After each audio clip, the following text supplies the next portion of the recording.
Imaginez un instant que tout ce que vous avez appris sur les bancs de l'école, tout ce que les manuels d'histoire poussiéreux vous ont inculqué comme étant la vérité absolue sur l'origine de la civilisation, ne soit en réalité qu'un mince rideau de fumée, une façade soigneusement entretenue pour masquer une réalité si vertigineuse qu'elle pourrait briser les fondements mêmes de notre société moderne.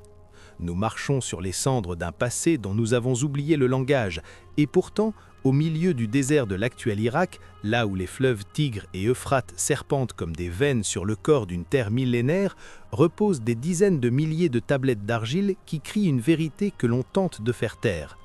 Les Sumériens ne sont pas apparus par hasard, ils ne sont pas les simples inventeurs de l'écriture ou de la roue que l'on nous décrit avec une condescendance académique.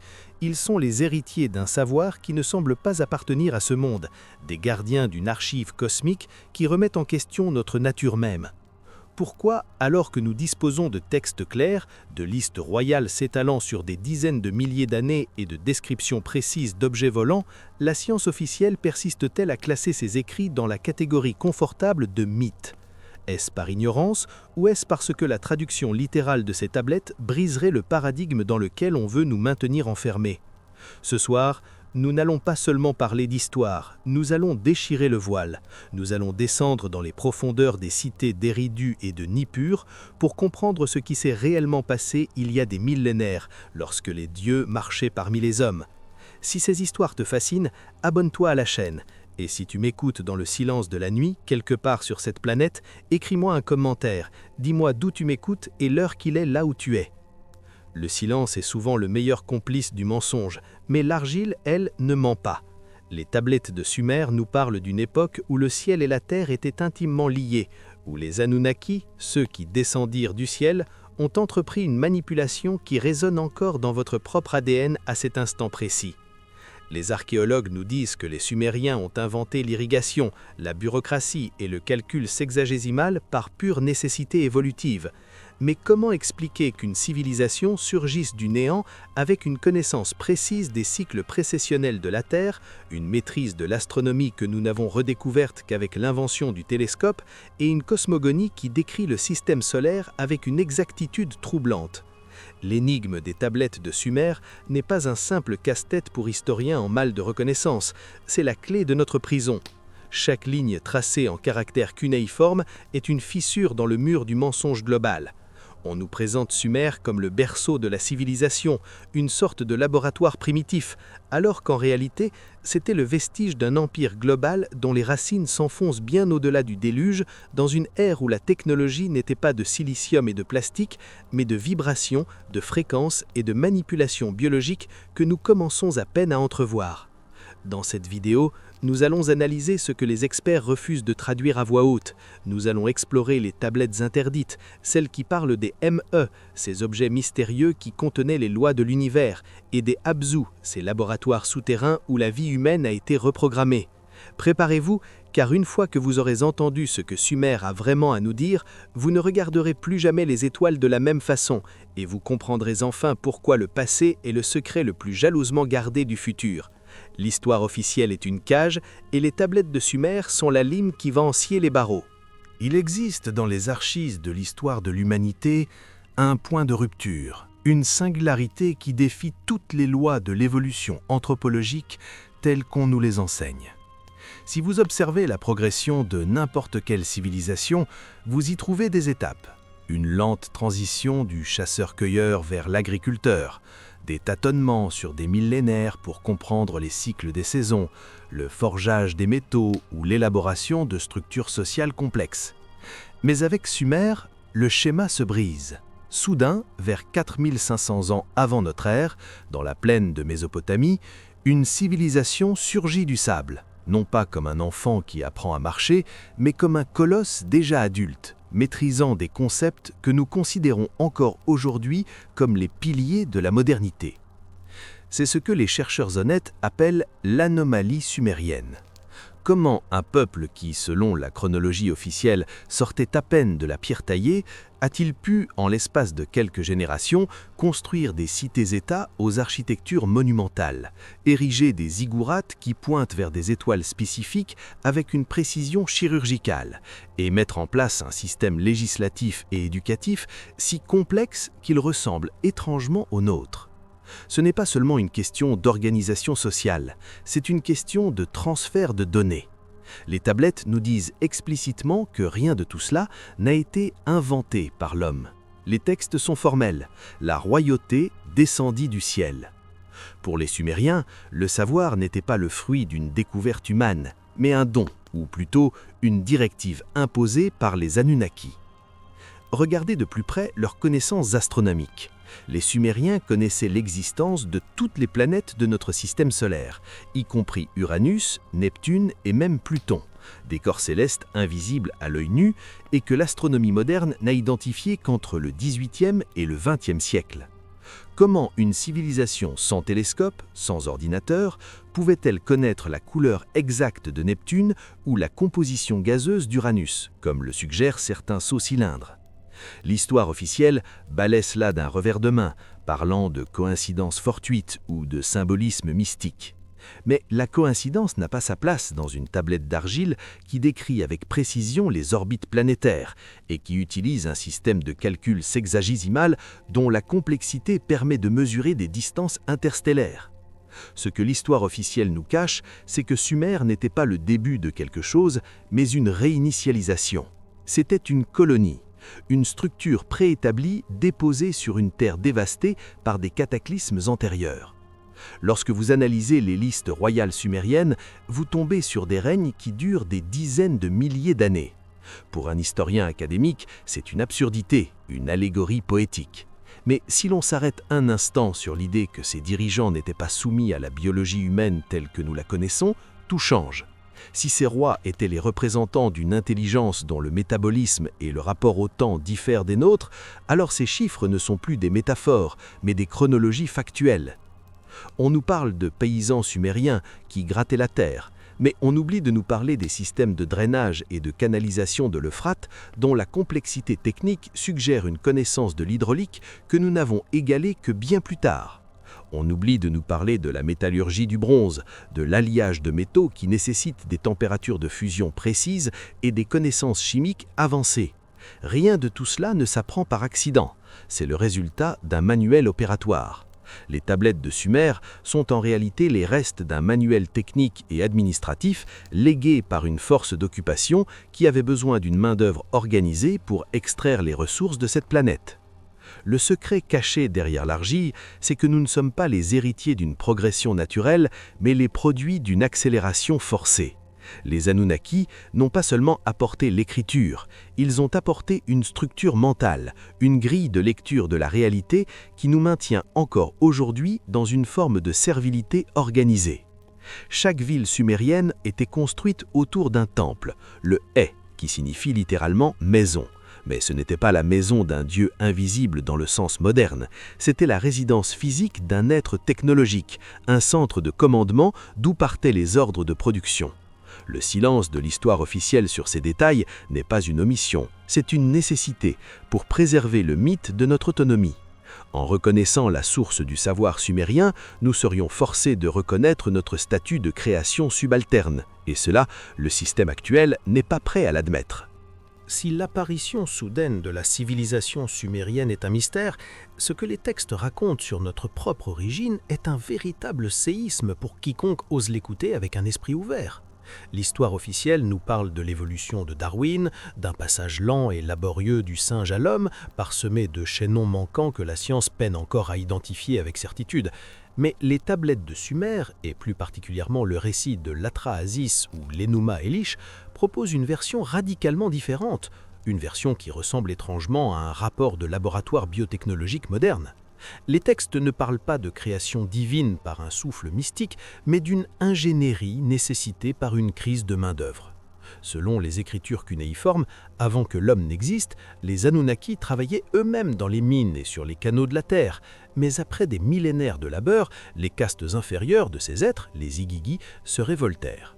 C'est à ce moment précis que la décision fut prise, créer un Lulu, un travailleur primitif, pour porter le joug à la place des dieux.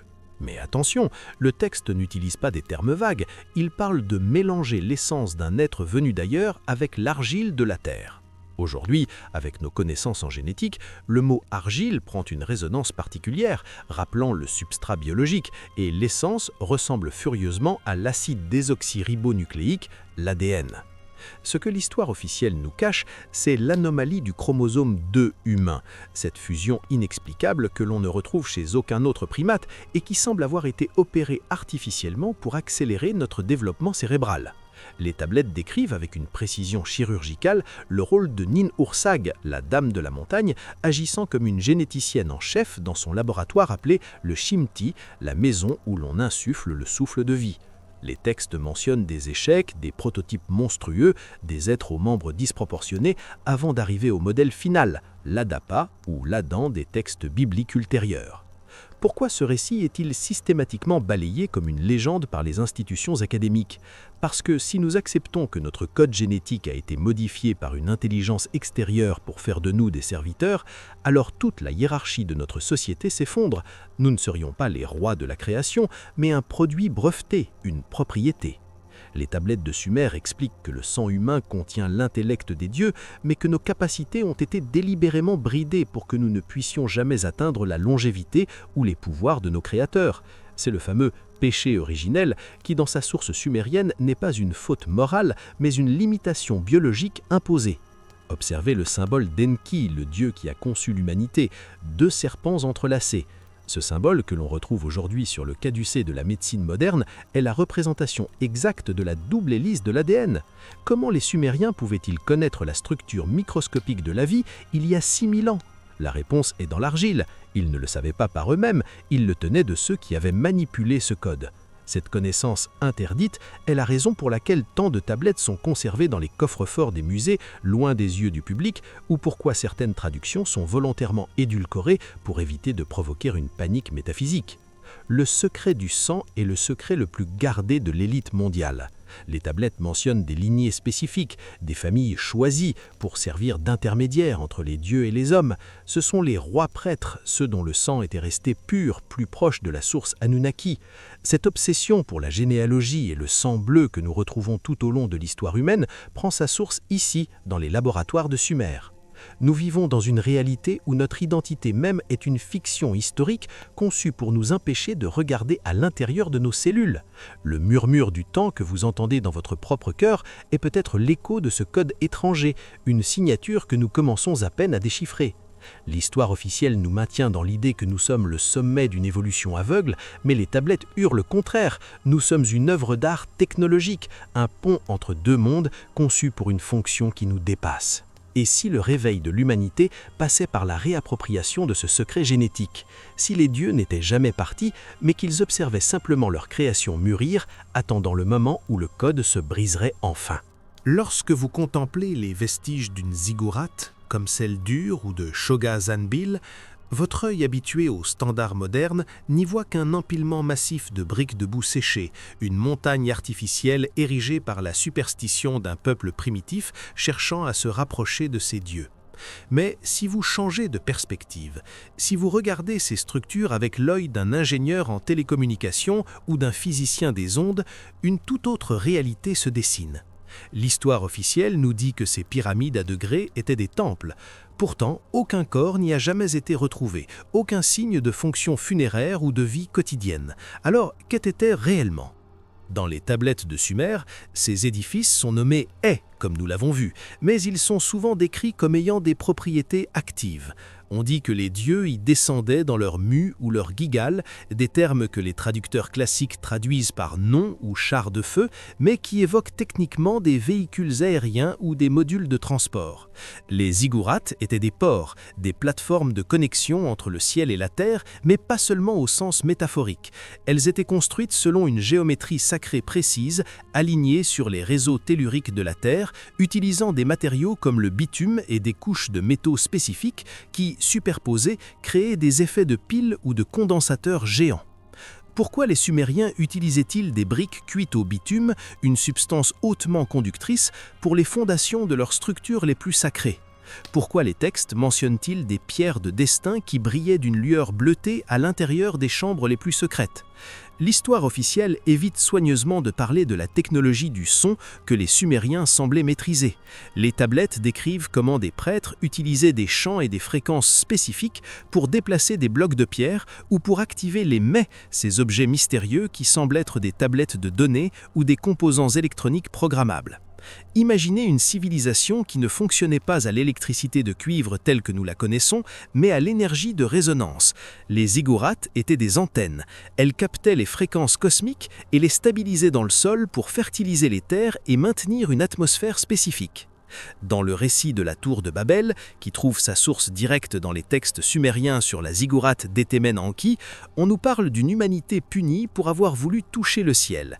Mais le texte original suggère quelque chose de bien plus technologique, une tentative humaine de détourner la grille énergétique des Anunnaki pour acquérir une autonomie technologique. La confusion des langues n'était pas une punition divine sur la grammaire, mais un sabotage des codes de communication et des fréquences de résonance qui permettaient à l'humanité d'utiliser ces technologies. Nous devons aussi nous poser la question des objets impossibles retrouvés dans les strates archéologiques de cette région. La pile de Bagdad, bien que datée d'une époque plus tardive, n'est que le vestige d'un savoir bien plus ancien. Les tablettes parlent de miroirs qui montrent des terres lointaines, de pierres qui parlent et d'armes capables de réduire une cité en cendres par le simple pouvoir de la lumière.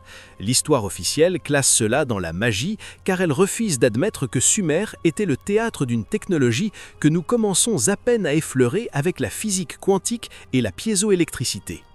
Chaque fois qu'un archéologue officiel trouve un artefact qui ne correspond pas à l'idée d'un peuple de bergers, il est soit perdu dans les archives des musées, soit étiqueté comme objet rituel, le terme fourre-tout pour tout ce que la science moderne ne comprend pas. Les ziggourats étaient le cœur battant d'un système de contrôle et de distribution d'énergie qui n'avait rien à envier à nos réseaux actuels, à la différence près qu'il était propre, silencieux et basé sur l'harmonie des sphères.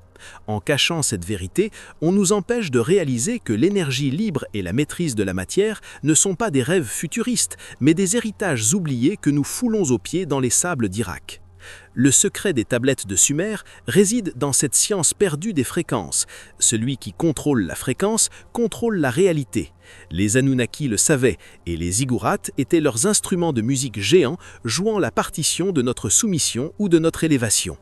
Aujourd'hui, ces géants de briques sont silencieux, mais leur structure vibre encore pour ceux qui savent écouter les murmures du temps. Le déluge n'est pas un mythe. Ce n'est pas une parabole religieuse destinée à nous enseigner la moralité ou la crainte d'un dieu colérique. C'est un fait géologique, historique et surtout un crime prémédité.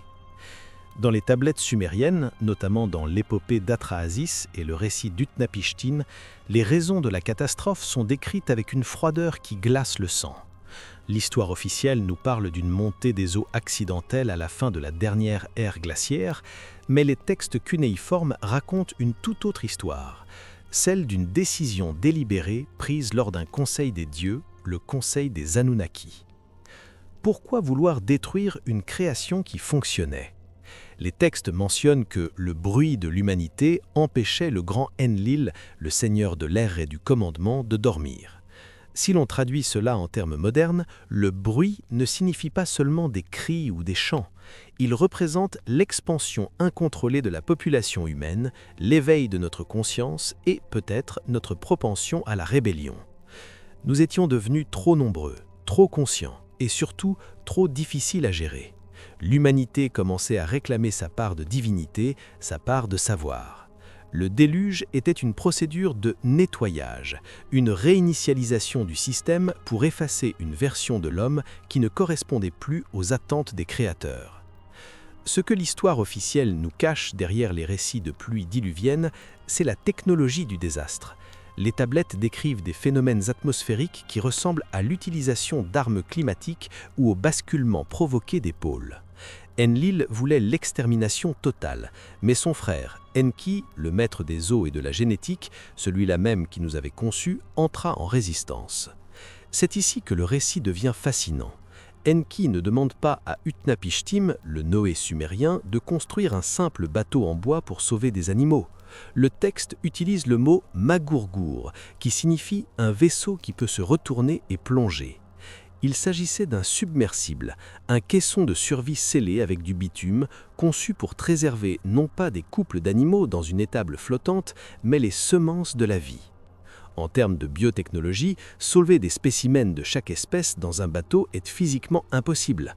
Mais sauver les séquences génomiques, les embryons ou l'ADN de la biodiversité terrestre dans un laboratoire mobile est une opération tout à fait rationnelle pour une civilisation avancée. Le secret du déluge, c'est que nous sommes les survivants d'un sabotage. Nous sommes le résultat d'une trahison au sein même de la hiérarchie Anunnaki. Si Enki n'avait pas enfreint le serment de silence imposé par Enlil, l'expérience humaine se serait arrêtée net il y a 12 000 ans. Pourquoi l'archéologie moderne refuse-t-elle de lier les structures submergées que l'on trouve au large des côtes de l'Inde, du Japon ou dans le triangle des Bermudes à cette période ? Parce que ces cités englouties contiennent les preuves d'une technologie antédiluvienne qui surpasse la nôtre. Le déluge a servi à enfouir sous des kilomètres de sédiments et d'eau les preuves de notre ancienne gloire et de notre lien direct avec les étoiles. En effaçant le passé, les Anunnaki ont pu recommencer à zéro, instaurant après la catastrophe une nouvelle forme de contrôle, la religion et la royauté de droit divin. L'humanité après le déluge est une humanité traumatisée, frappée d'amnésie collective. On nous a réappris à cultiver la terre, à compter et à obéir, mais on nous a retiré le souvenir de notre origine souveraine. Les tablettes de Sumer sont les cicatrices de cette mémoire.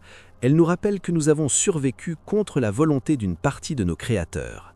Chaque fois que vous ressentez cette peur irrationnelle de la fin du monde, ce syndrome de l'apocalypse qui hante notre culture, c'est l'écho du traumatisme du sang qui remonte à la surface. Le déluge n'était pas une punition pour nos péchés, c'était une tentative d'éliminer un concurrent biologique. Et le fait que nous soyons encore ici, à écouter ces mots, est la preuve que le code de la vie est bien plus résilient que ceux qui pensent nous posséder. Dans l'immensité du cosmos, rien n'est jamais fixe, et les Sumériens le savaient mieux que quiconque. L'histoire officielle nous présente le système solaire comme une horloge immuable, dont nous aurions déjà répertorié tous les rouages majeurs.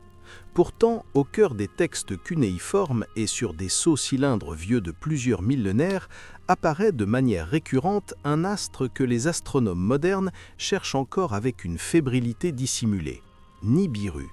Ce n'est pas seulement une planète, c'est le point de passage, le siège des Anunnaki, dont l'orbite elliptique et démesurée l'amènerait à croiser notre trajectoire tous les 3600 ans environ. On nous enseigne que les Sumériens étaient des observateurs primitifs, mais comment expliquer qu'ils aient basé toute leur chronologie sur le Sahar, une unité de temps de 3600 ans calquée précisément sur la révolution de cet astre ? Si Nibiru n'est qu'une invention mythologique, pourquoi la NASA et les grands observatoires s'excitent-ils depuis des décennies sur la planète X ou la 9e planète, dont les perturbations gravitationnelles sur les objets de la ceinture de Kuiper trahissent la présence d'une masse imposante et invisible ? Les tablettes ne se contentent pas de mentionner cette planète, elles la décrivent comme une force régulatrice, une sorte de station de commandement céleste dont le retour provoque systématiquement des bouleversements climatiques, géologiques et sociétaux sur Terre.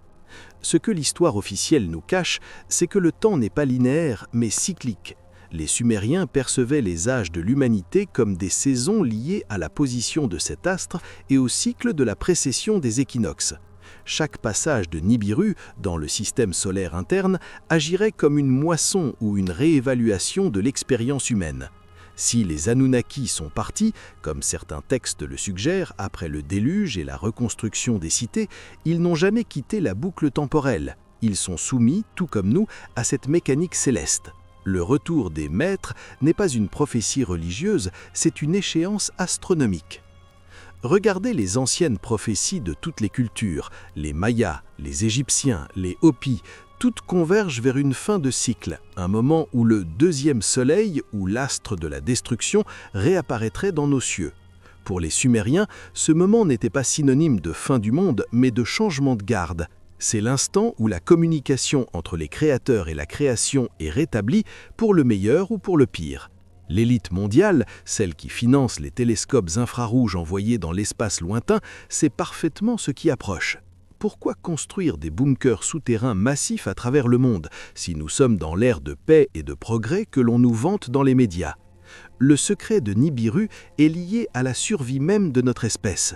Les tablettes expliquent que les Anunnaki sont venus sur Terre à l'origine pour sauver l'atmosphère de leur propre planète en utilisant des particules d'or. Cela peut sembler être de la science-fiction, mais aujourd'hui, nous utilisons des nanotechnologies et des particules d'or pour des applications de pointe en médecine et en ingénierie spatiale.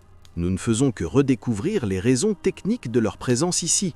Leur retour signifie une reprise de possession des ressources, ou peut-être une vérification de l'état du troupeau humain.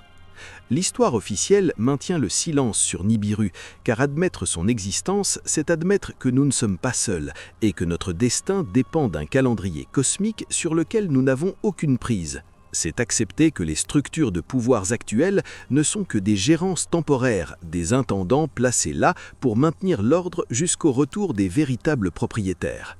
Chaque perturbation magnétique de notre Soleil, chaque changement inexpliqué dans le climat de nos planètes voisines est un signe que l'astre de Sumer se rapproche. Les murmures du temps se transforment peu à peu en un grondement que l'on ne pourra bientôt plus ignorer. Nous sommes à l'aube d'une rencontre qui brisera toutes nos certitudes et forcera l'histoire officielle à s'effondrer sous le poids de sa propre cécité. Au-delà des pierres et des étoiles, il existe un mystère encore plus profond dans les tablettes de Sumer, un concept qui échappe totalement à l'analyse des historiens classiques car il ne rentre pas dans la case de la religion primitive, le concept des mets. Dans les textes cunéiformes, les mets, prononcés mets, sont décrits comme des objets physiques, des tablettes ou des disques de données que les dieux se disputaient avec une ferveur acharnée. L'histoire officielle les traduit souvent par décret divin ou loi morale, mais une lecture attentive et technique suggère quelque chose de bien plus proche de notre ère numérique. Les mets étaient des programmes.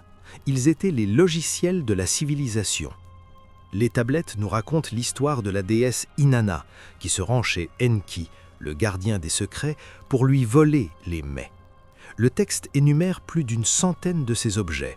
Le mets de la royauté, le mets de l'écriture, le mets de la guerre, mais aussi des mets plus étranges liés à la musique, au droit et même à la technologie du tissage ou de la forge. Si ces mets n'étaient que des concepts abstraits, pourquoi auraient-ils besoin d'être transportés physiquement dans un bateau?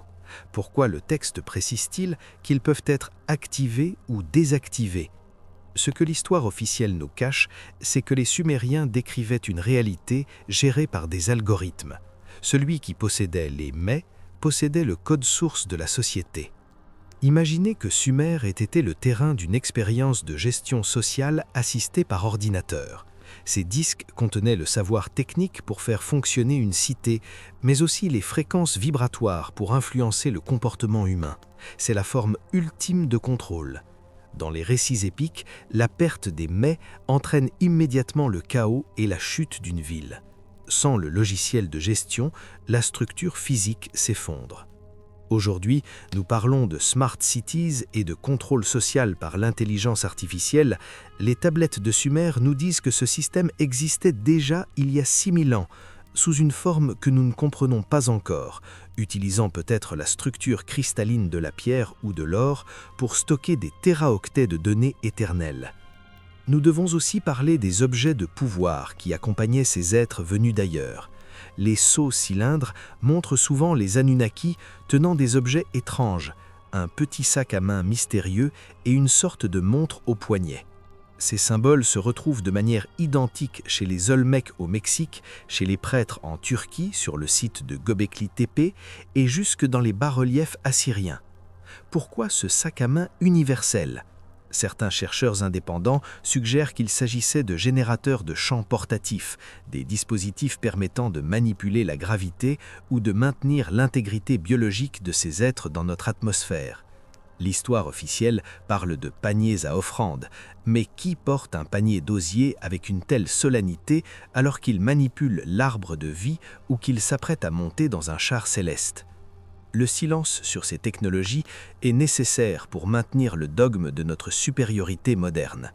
Si nous admettions qu'une tablette de pierre sumérienne pouvait contenir plus d'informations qu'un serveur actuel, ou que les parures des dieux étaient en réalité des exosquelettes ou des interfaces neurales, nous devrions reconsidérer toute notre place dans l'échelle de l'évolution.